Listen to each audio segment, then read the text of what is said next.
Today we'll be demonstrating our 44-inch brush cutter. This brush cutter is well suited for mini loaders from 10 to 16 gallons per minute. The deck construction is 7-gauge plate steel with 3/8 inch reinforcement throughout. The main ribs are 3/8 inch thick grade 50 steel, and they run full length from the mounting plate to the front edge. This is going to give excellent stability and structural strength when you're pushing those larger bushes and trees over. Today we'll be operating this unit with the optional push bar.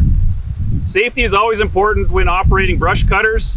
This brush cutter deck is designed to keep material from flying backwards towards the operator. Obviously on mini loaders, you're not inside a cab, so you're more exposed. So on the back side of the deck, it's bent down at an angle and nearly comes down to the ground level, and that helps protect the operator from flying debris.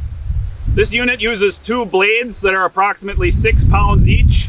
They're bolted to a heavy 1-inch thick blade bar, and it spins at 14 gallons per minute at speeds up to 18,000 feet per minute. This unit has a lift limit chain that's bolted to the rear of the frame, and this can be wrapped around a part of the frame of the mini loader, and it acts as a reminder to the operator to make sure to keep the brush cutter down for best safety. Okay, so I wanted to show some of the results that we're getting so far cutting in this area. This is a CRP field that's been growing up over maybe 20 years. It has a lot of balsam poplar and a lot of willow in it. And this is an example of a tree that we just cut down. It's about a 3-inch stump down here at the bottom. And height-wise, it's maybe 12 feet plus feet tall. The mower cut right through this, and what we're going to do next is we're going to show how we can mulch this tree up once you get it down on the ground.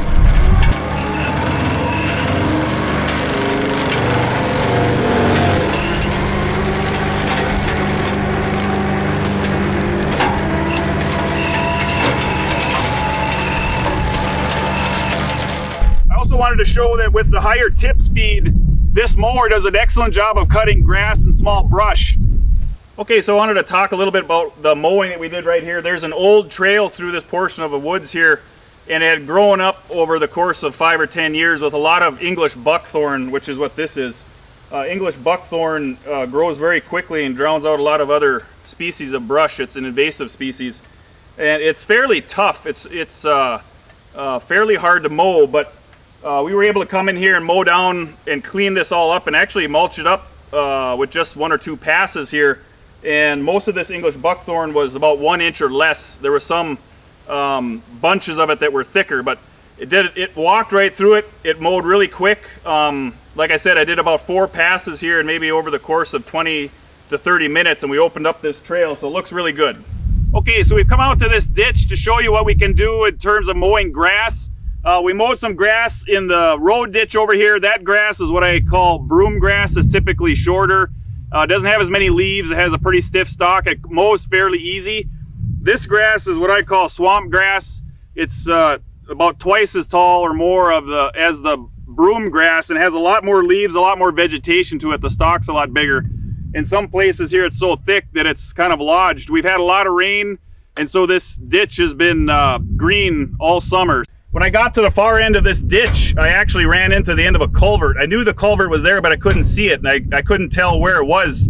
And before I knew it, I bounced off the top of the culvert, left some marks on top of it. But I wanted to show you the blades are heat treated and tested for ductility to make sure that they're tough, make sure that they're strong, make sure that they don't crack and break.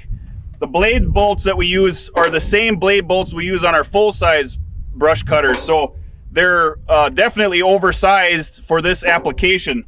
The blade itself is made up of 1/2 inch by 4 material. It weighs about 6 pounds, and it's bolted to a 1-inch thick blade bar right here. So I wanted to show you some of the structure that we have on the front side and the underside of this deck. First of all, the skid shoes themselves are made up of 3/8 inch plate steel. They run the full length from front to back, and we have the front corners gusseted here to help protect this front corner and strengthen it, because that's the corner that you're usually bouncing off of logs or rocks. We also have a stiffening bar that runs the full width across the front here. This is the portion of the deck that ends up pushing on a lot of the brush and trees, so this has to be strong. This is 3/8 inch thick. It's formed and welded and runs the full width of the deck.